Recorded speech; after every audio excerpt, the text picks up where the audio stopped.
Hello students. In last video I explained you classification of market, capital market, financial market and some instruments of money market. Now today topic is further remaining instruments of money market. Commercial bills. Trade bills or accommodation bills are bills done by one business from on another.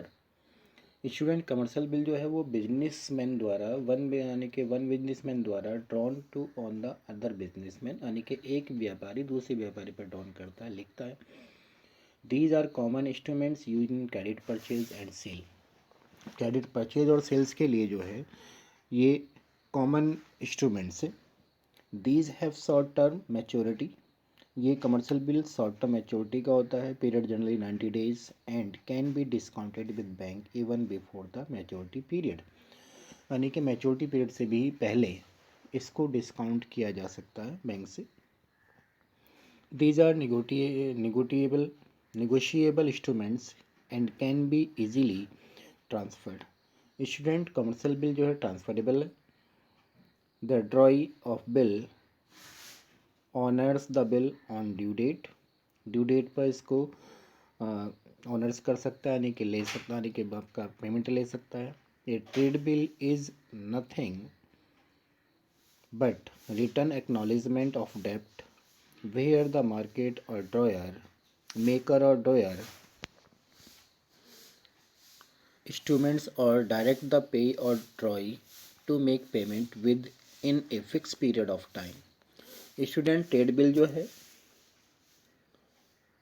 एक written acknowledgement, एक written document है, एक written evidence है of डेप्ट का. Where the maker of drawer और drawer यानी कि जो ड्रॉयर है वो इंटक्स करता है द पे और ड्रॉई टू मेक पेमेंट यानी कि ड्रॉई को या पे को कि make payment within a fix period of time, कि जो निश्चित समय है उसमें आप इस बिल का पेमेंट कर दिया जाए.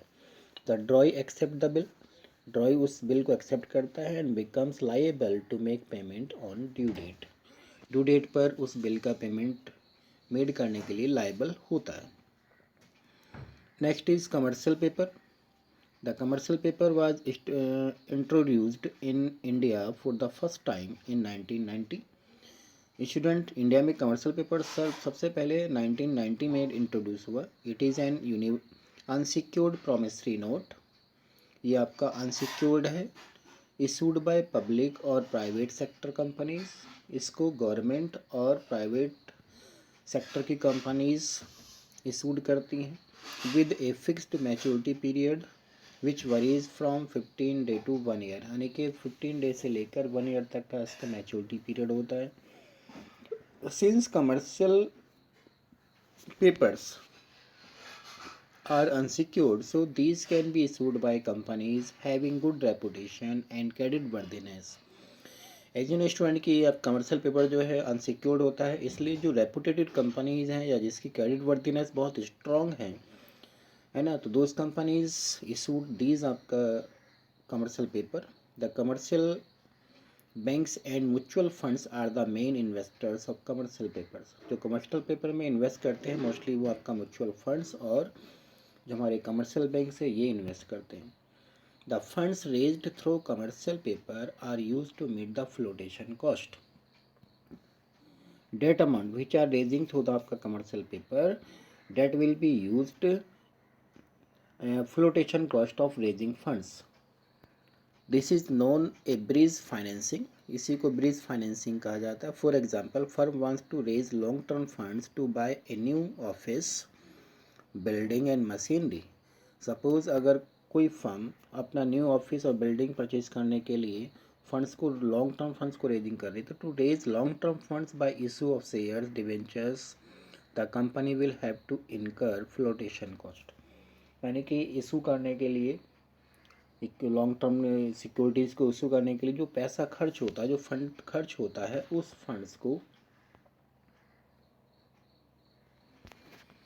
फंड्स को रेजिंग करती है थ्रू आपका commercial paper. For example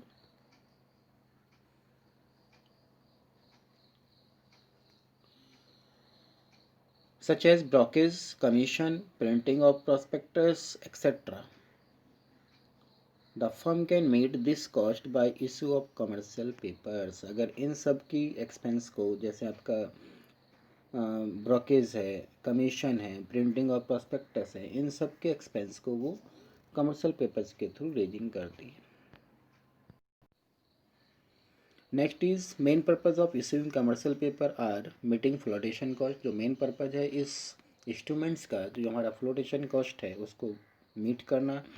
short term funds for sessional and working capital needs, यानी कि अगर आपकी वर्किंग कैपिटल नीड्स को रेजिंग करने के तो भी आपको इस फंड्स को यूज़ करना होता है, यानी कि इस सोर्सेज को यूज़ करना होता है। Next is certificate of deposit. It is A time और deposit which can be sold in the secondary market only.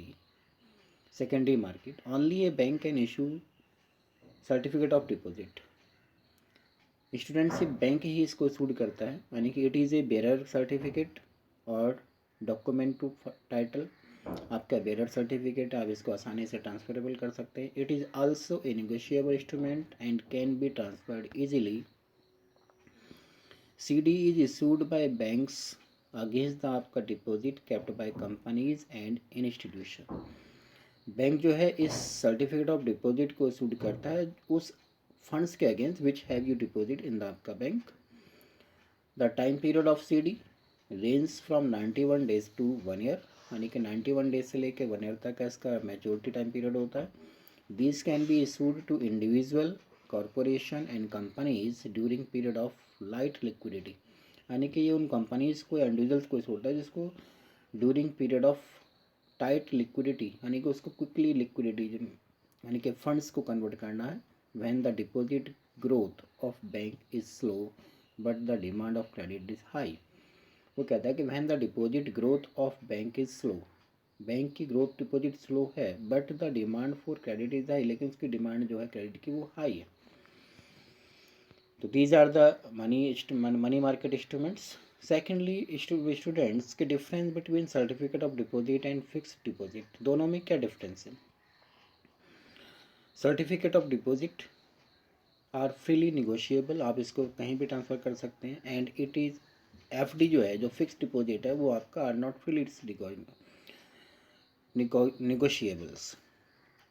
CD can be issued for a period of 91 days to 1 year. जो certificate of deposit है वो 91 days से लेके 1 year तक के लिए issued होता है।